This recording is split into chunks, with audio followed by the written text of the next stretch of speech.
Hello my dudes, my name is Tiffany, welcome to my channel. Today's video is going to be on hookup culture. Is it unhealthy? And many other questions. If you're new here, this is part of my series Internet Analysis, where I like to research and discuss social topics and things relevant to media. And you never know where we're gonna go next.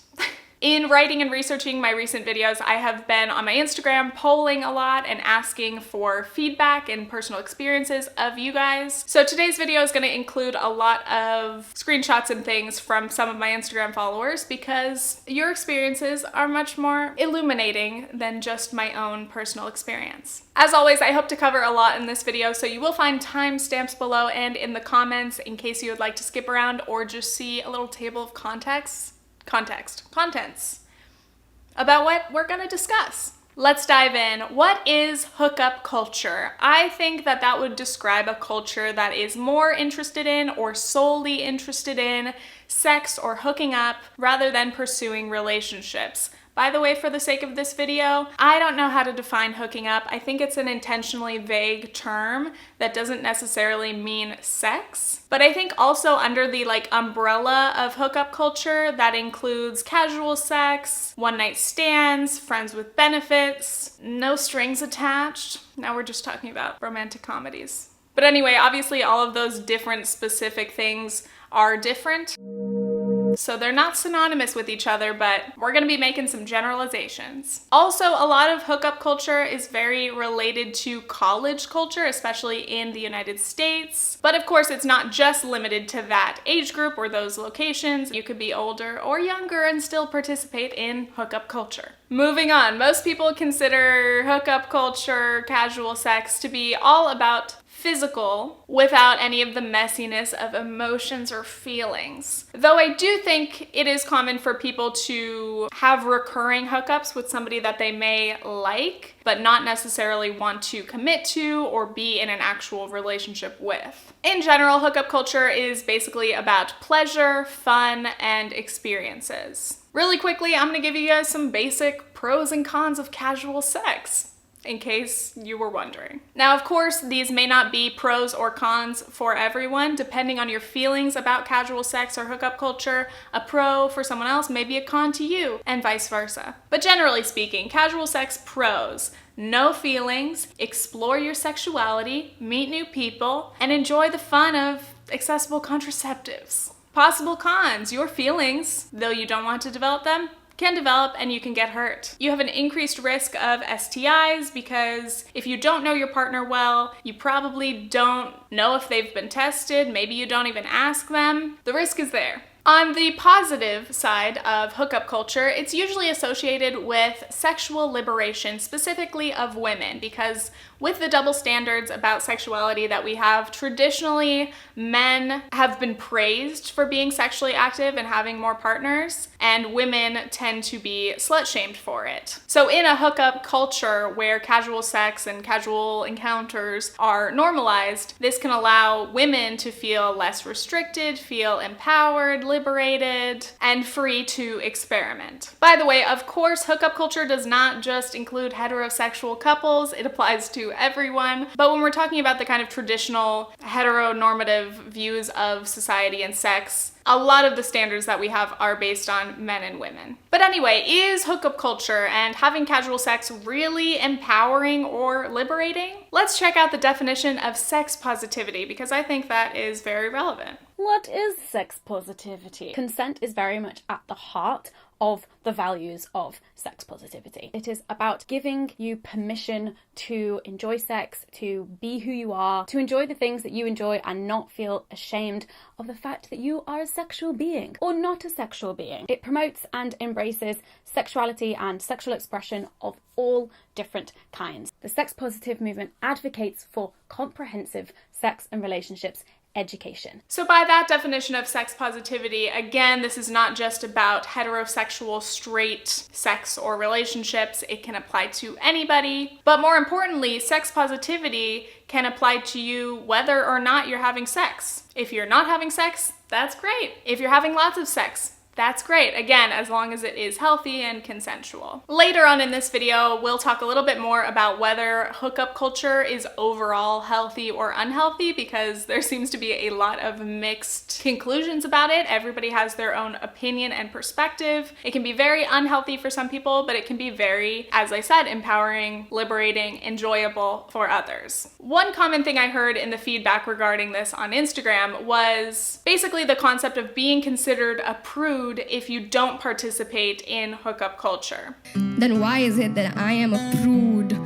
a snob, uptight, or a bore if I make the choice to not stick my tongue down a stranger's throat? I got a great message from Carolina. She said, hookup culture is toxic and expected from everyone in their 20s. It creates this new pressure that you can't commit to someone early on because you're young and you have so much life to experience. And I think that is a very common kind of perspective, especially in college, especially in your 20s, I think. There's this idea that this is the time to be free and, again, to experiment, to date as many people as you can. And there's definitely a stigma against, I guess, being too tied down, as in a relationship or getting married young. Some people think that the best overall experience of your 20s is to be free and single and have fun. I do want to make a video in the future about marriage, especially as a younger person, and how our opinions on marriage have shifted, but that's for another video. Anyway, again, regarding this point, there definitely is a huge misconception or idea that if you're not into hookup culture, if you're not down to casually hook up with people, that you must be boring, you must be judgmental to other people who do participate in it, you must not be sex positive. A lot of assumptions that really don't have any basis in reality, because again, it comes down to personal preference. I got a really great message from Tilly, who made a really good point about nuance. She said, I think people have a really two-dimensional view on this. If you aren't all about it, you're prudish or innocent, or people assume you're religious, which, by the way, it is common for some religious people to wait till marriage for sex, or just be a little bit more conservative in their sexuality and not be into the idea of casual sex. So there is a little bit of reality there, but it definitely doesn't make sense that if you're not having casual sex, you must be religious. So Tilly continues talking about, again, the nuance of this situation, and that because of the kind of sex positive empowerment angle of hookup culture, there's almost an assumption that to be like a badass free woman, you have to be a little bit more sexually promiscuous, and if you're not, you must somehow be not as much of a feminist, or you're falling for the patriarchy, you know? But Tilly's point was that it's actually the most progressive to respect everyone's choices, whether they decide to have sex or not, which is a simple point, but it is important. Before we continue, I want to give a quick shout out to today's sponsor, which is Function of Beauty. Function of Beauty. Since I chopped my hair and have been using a lot more heat on it than usual, it is so important to make sure I protect my hair and keep it healthy. And it can be really hard to find hair products that truly work and give your hair everything that it needs. Function of Beauty allows you to create a unique shampoo and conditioner perfectly suited for your hair. You customize your formula by filling out a quick quiz. You pick your hair type, add your hair goals, and you can add colors or fragrance. Their products have no parabens or sulfates, plus they're vegan and cruelty-free. So my hair goals were thermal protection, anti-frizz, oil control, reduce brassiness, and nourish roots. And my fragrance was flower to the people. So my shampoo is purple to help reduce the brassiness, and my conditioner is this cute complementary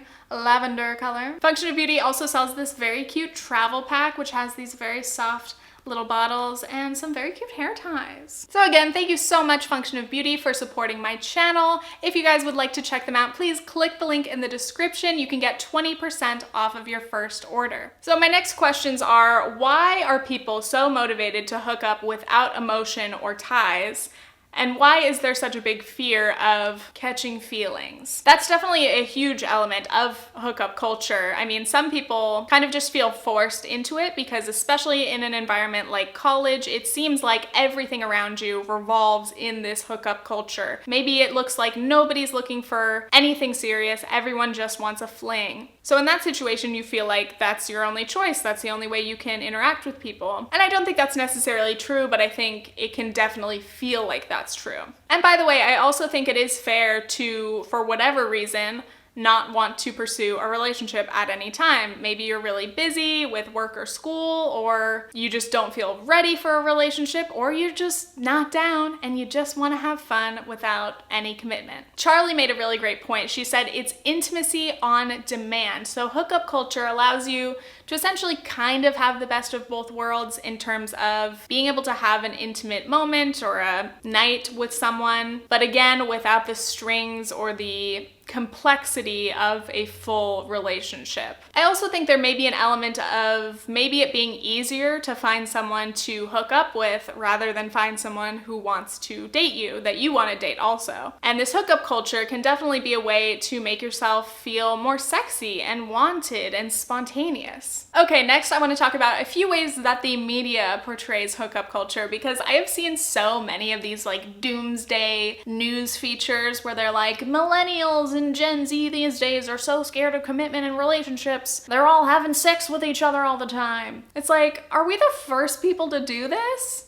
Is that what you really think? And that is a good question. Are we, Gen Z and millennials, whatever, the first generations to behave this way? And I think definitively no. I mean, even just for example, thinking back to the 60s with the free love movement, it was all about having a lot of sex, and a lot of that was casual sex. I do think a slight distinction is just in the name of that, like free love. I think it was inherent that they were a little bit more open to experiencing those emotions and having those connections, even if they were temporary. Because again, I think in current hookup culture, it's kind of looked down upon to have actual feelings about someone, even though you are doing an intimate act with them. And it is pretty natural to feel something, some kind of way. But yeah, I think in the 60s, it was just all about love, baby, making love. But anyway, I tried to do research on this, but it's like, humans love sex. It's very natural. It just seems so ridiculous to pretend like, again, this is the first age group where we're all going wild. And they also act like nobody's interested in relationships, which is not true. There are a lot of people who are in relationships in college or in their 20s. So yeah.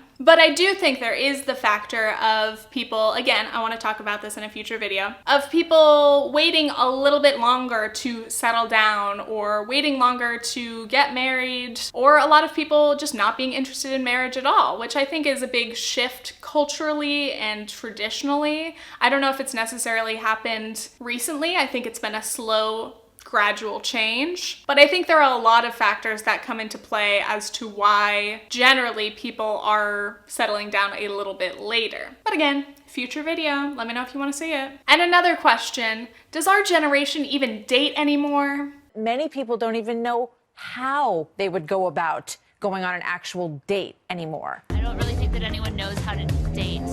Like, it's not a skill that our generation really has. I love hearing that. They're like, millennials, Gen Z, have you heard of a date? It's like, yeah, I think we would all love to go on dates. And it is true, I guess, that because of the way that we interact, and especially with dating apps, it's just not the same standard, I guess. Like back in the day, in a very hetero example, a young man would show up at the girl's doorstep and meet her father, and they'd go to the movies, and he'd take her back home by 11.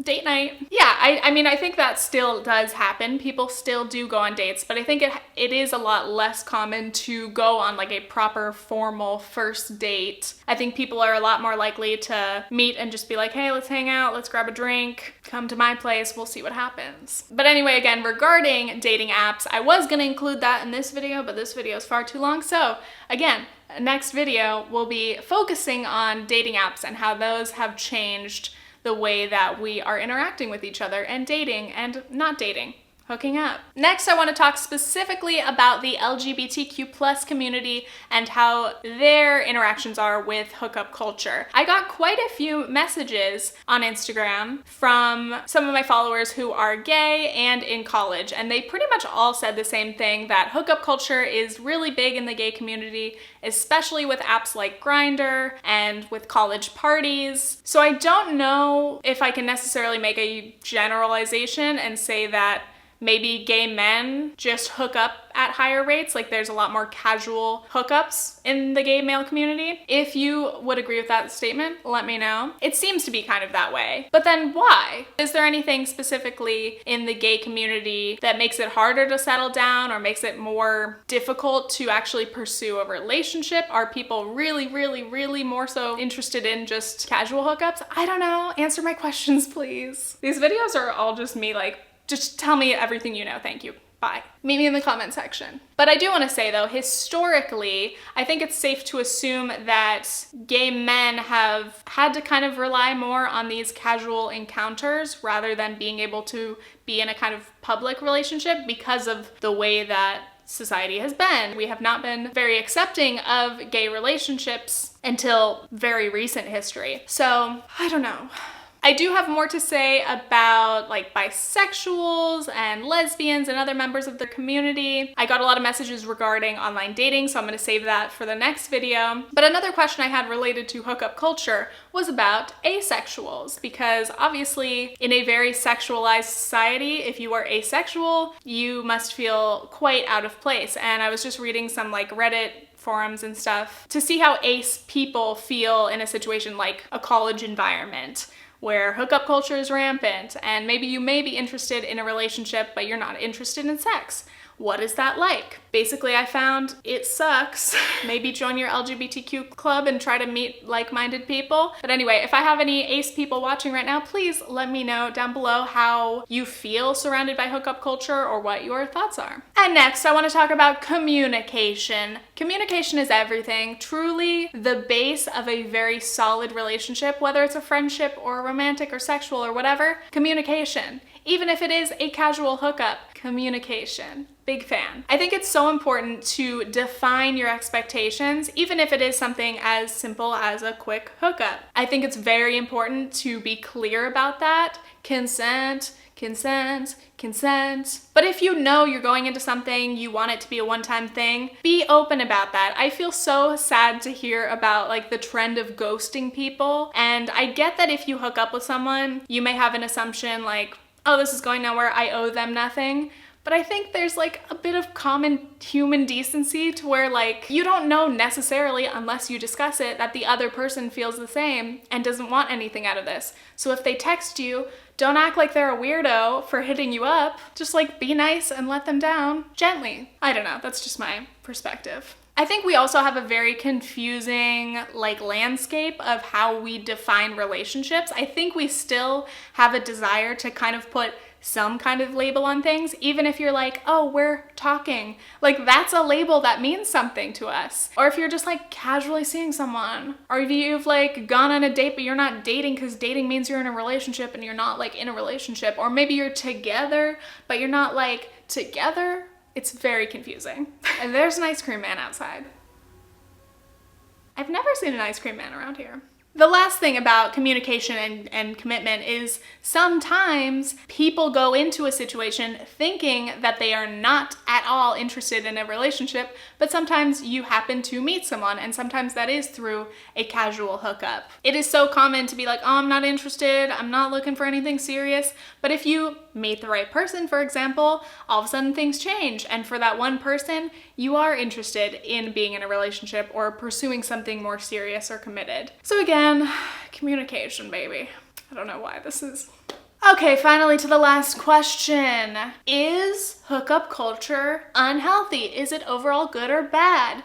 But again, you know how I feel about lack of nuance. I don't think it's possible to say yes or no. It is unhealthy or it's healthy. I think it totally depends on the individual. There definitely are people who truly just love sex and they can hook up, have casual sex without any real negative reactions or effects. But I think for a lot of people, I would bet probably the majority of people, there is some kind of attachment, or maybe their reason for pursuing a casual hookup isn't the healthiest. For example, if you're already feeling low self-esteem or insecurity or loneliness, You may seek that out just to feel something, just to have someone with you for a moment. Again, to feel wanted, to feel sexy. But I can also see how it's confusing after you are intimate with someone. Even if you don't like them, there could still be that element of I don't know how I feel about this. And of course, it's not gonna heal any issues that you have with yourself. If you are insecure in yourself, hooking up with a random person is not going to fix that. And in fact, it could make it worse. It could make you feel worse about yourself in some way. For example, I got a message on Instagram that said, I want hookup culture to be a great thing so desperately, but I only engage in it when I'm manic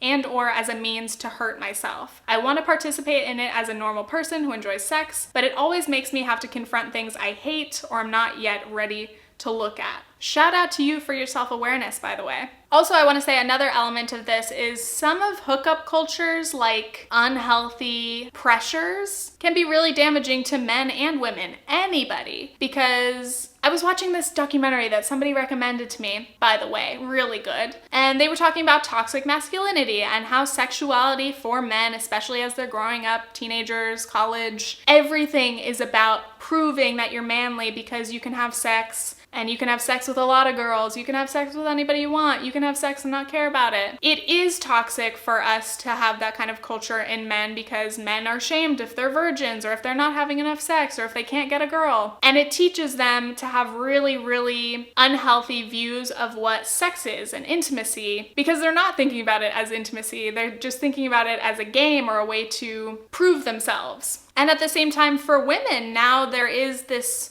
kind of pressure, again, to be down, oh, I'm cool, I don't care, I'll have casual sex. I sound so dorky when I try to give these examples. For example, I have a message. I think it's weirdly beaten into young women that we should be having as much sex as possible with as many people as possible, having the kinkiest sex possible. This has caused women like me to put ourselves in situations we didn't want to be in because we thought that's what we should be doing. I think that's totally true. And again, that could be true for men, women, everybody. I also got a really intriguing message from Jess that said, sometimes I wonder if this empowerment about women having sex, non-committal sex, sometimes I wonder if this empowerment is actually a product of the patriarchy in itself, so men can have more sex with women and then make derogatory remarks covertly. And that was a really, really interesting question because, again, I feel like you could look at every side of this. I can agree with all sides of each of these issues. Because again, as I said in the very beginning, this rebellion kind of against the double standards that men can have sex and women shouldn't, even though obviously somebody's gotta be having sex with those straight men. Rebelling against that idea and having women come out and feel free to have as much sex as they want, in some ways can seem like, fuck you, patriarchy, we're doing whatever we want. We're bringing out, I guess, sexual equality. We can do exactly what men do, yada yada. But I think it is interesting because it's actually, yes, I guess straight men are getting exactly what they want. They're getting more of what they want because now all these women are down. But at that same time, I guess it is true that women's sexual liberation is a good thing. I don't know. I'm getting confused. And the last point I want to make is that a lot of people, when they start hooking up, dating, whatever, having sex, a lot of people only have intimate moments or sex or hookup or whatever within this hookup culture. So they don't actually start dating. They don't start building these connections with people and actually learning how a healthy relationship should function.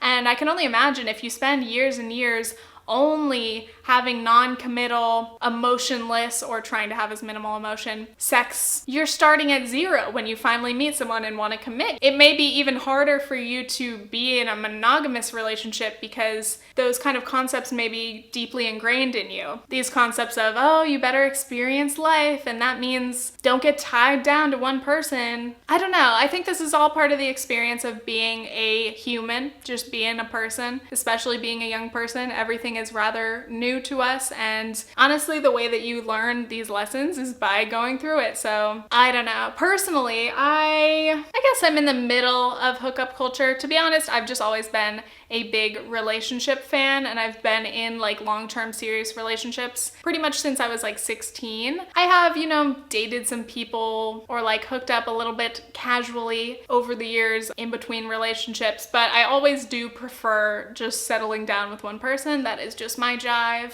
But again, it can feel really weird when we compare ourselves to our peers, and being in a relationship or being in a serious committed relationship in college can make you feel like a minority, like, oh, maybe I should be participating in this hookup culture. Maybe that's what's right to do. Not that I'm thinking that, but like, I think it's normal to let these pressures, peer pressure, kind of seep into your mind and make you doubt yourself, even if you're doing something that you know is making you happy. Okay, this video was so long. I hope you guys enjoyed it. Let me know all of your thoughts. From the number of messages that I got on Instagram, I think it's a very relatable topic, and I think almost everybody has something to say about it, so I hope you enjoyed. Once again, please make sure you guys check out Function of Beauty. Click the link in the description, get your 20% off, try them out. I hope you think my hair looks nice, even though my bangs are falling in my face constantly. You guys can follow me on Instagram for some mediocre pics, and stay tuned for my next internet analysis videos. Subscribe, please. Okay, thanks, bye.